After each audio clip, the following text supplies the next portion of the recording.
a billionaire who calls women fat broads and horse-faced lesbians. And no, I'm not talking about Donald Trump.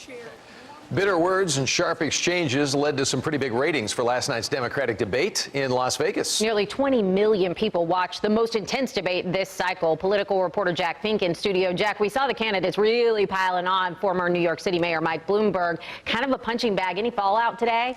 Well, Brooke and Doug, we spoke with an SMU professor who says Bloomberg didn't have a good debate, but that there are still some reasons he can bounce back.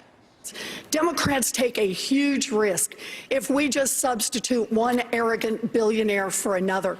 I'm a New Yorker. I know how to take on an arrogant con man like Donald Trump that comes from New York. From one issue to the next, Mike Bloomberg took punch after punch, from being a billionaire to his tax returns. I think it's great you got a lot of money, but I think you've got to come forward with your tax returns. We're releasing them. They'll be out in a few weeks. To lawsuits filed against him and his media empire.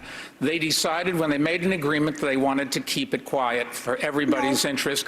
They signed the agreements, and that's what we're going to live with. I'm sorry. This is not just a question of the mayor's character. This is also a question about electability. It was not as good as it should have been.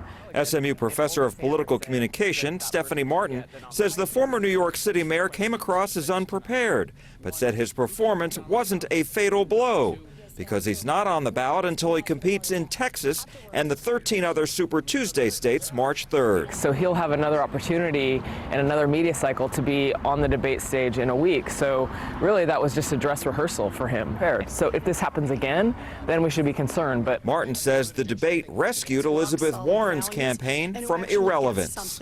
It was a performance that she had to have to get people to start talking about her again. So there has been, the media chatter about Elizabeth Warren has been, hey, who remembers Elizabeth Warren?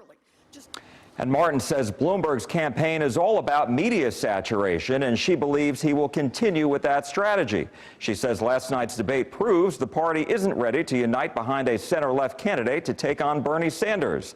So this raises the stakes for the next debate this coming Tuesday on CBS. Brooke? We'll be watching, Jack. Thank you.